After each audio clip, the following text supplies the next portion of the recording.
So, you're a man in a small Nigerian village.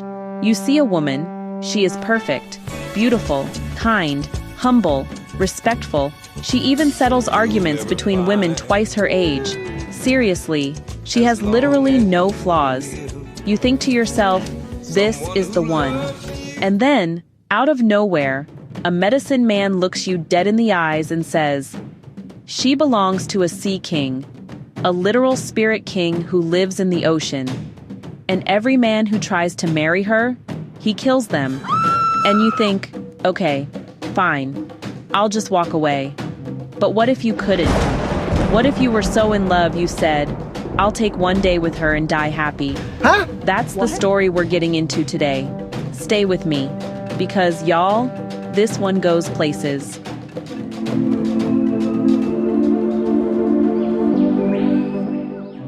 We're in pre-colonial Nigeria, small village, forest paths, and a man named Emenike is just trying to tap his palm wine in peace.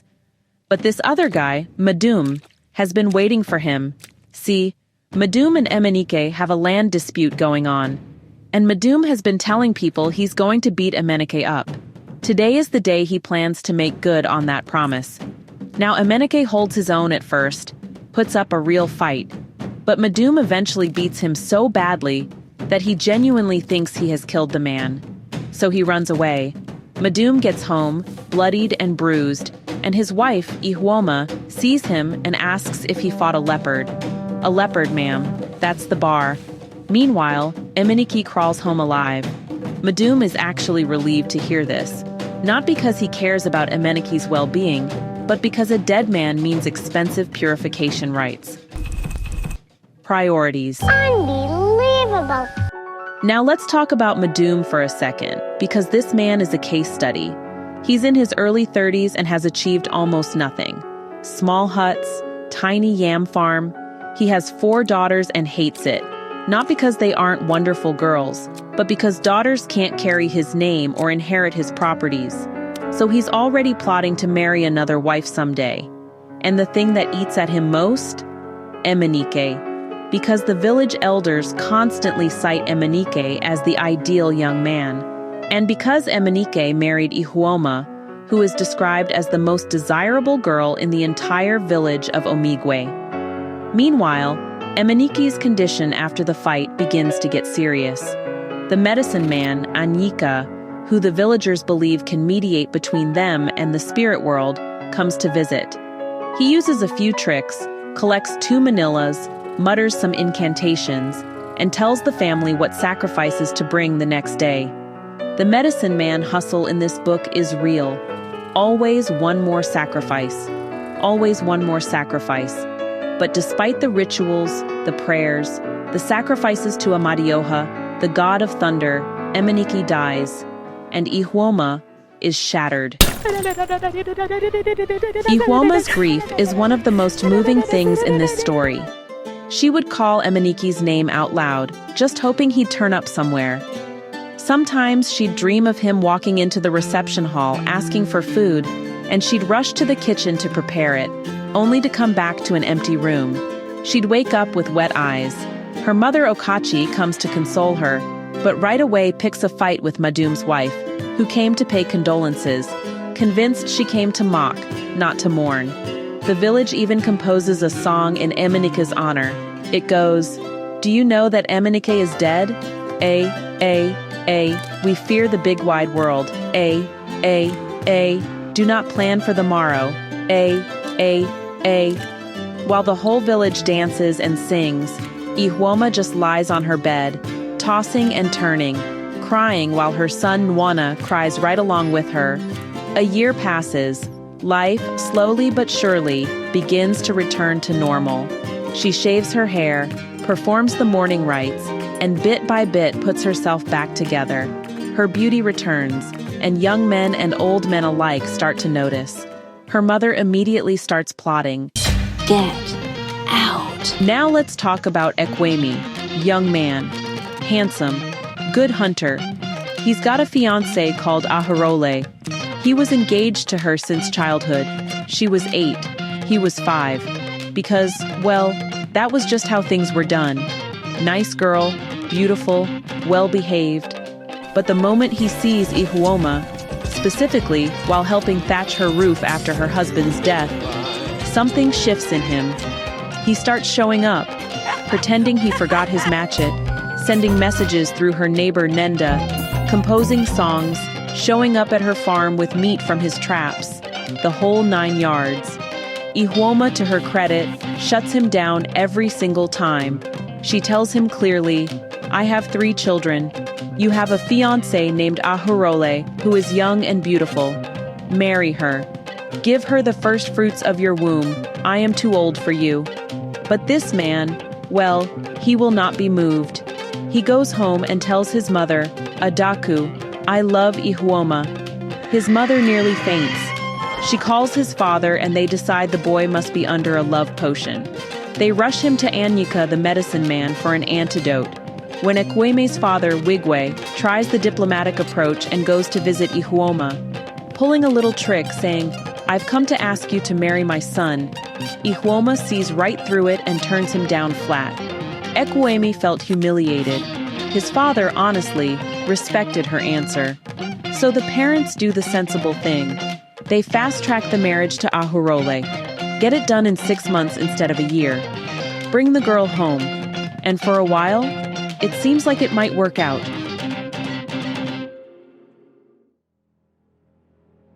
Ahurole is young. Ahurole is sensitive. Ahurole cries. A lot. Ekwueme asks her what she wants for supper and tells her to use her discretion. And she starts crying. He goes to his mother's kitchen to eat because his bathwater isn't ready, and she starts crying again. He comes back from the bush one evening and finds dinner cold, and they fight. He slaps her. She runs back to her parents. The families meet. Things are patched up. He brings her home.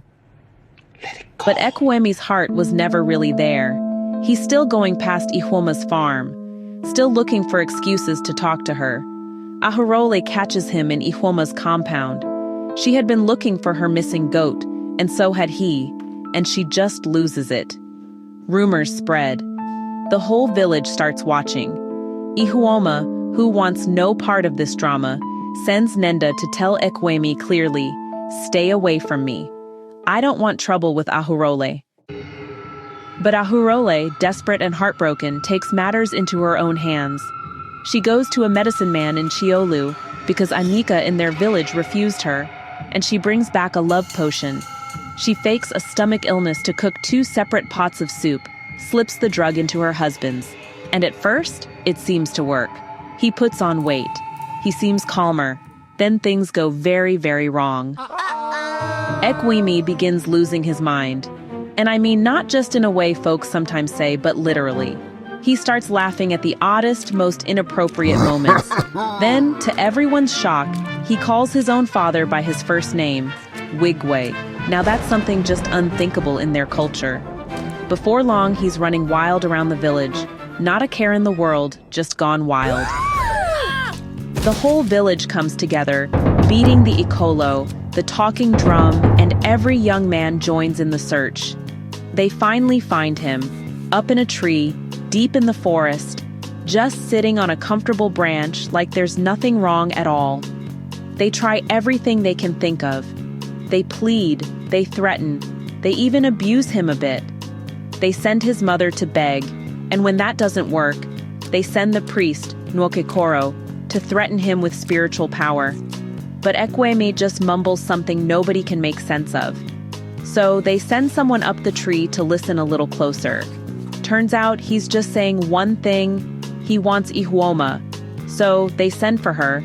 And well, the moment Ekwueme lays eyes on her, he starts climbing down from that tree. Get out. They go ahead and arrange a make-believe marriage. They bring Ihuoma to the compound and ask her to convince Ekwueme to take his medicine and get some sleep.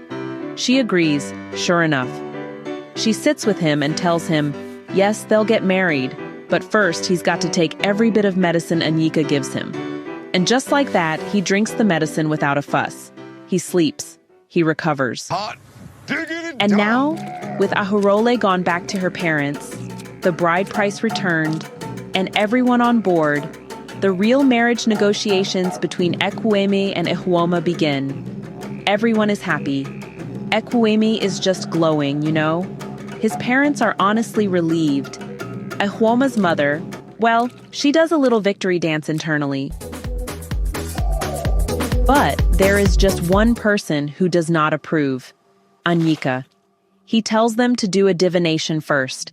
He even pays the fee himself because, well, they've already spent so much. He performs his rituals. And then he sits them down and delivers the truth. Ihuoma belongs to the sea. When she was in the spirit world, she was a wife of a sea king, the ruling spirit of the sea. Against the advice of her husband, she sought the company of human beings and was incarnated. The sea king was very angry, but because he loved her best of all his wives, he did not destroy her immediately she was born. However, because of his great love for her, he is terribly jealous and tries to destroy any man who makes love to her. Emenike's mysterious death, that was the Sea King's work. Madume going blind after the cobra spat in his eyes, well, that was the Sea King too, who took the form of a serpent. Every man who had drawn close to Ihuoma had paid with something.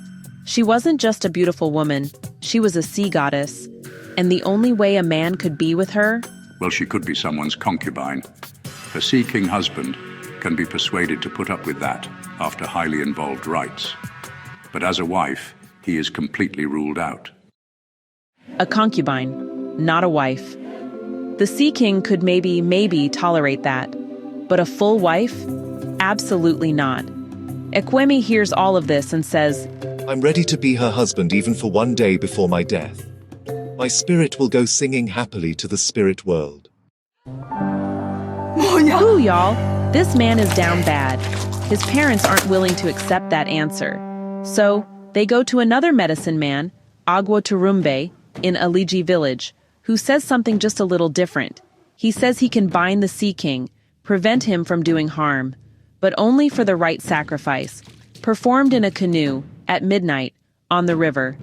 The items needed: a white hen, a bright red cock, 7 ripe plantains, a piece of white cloth, and a brightly colored male lizard. Okay.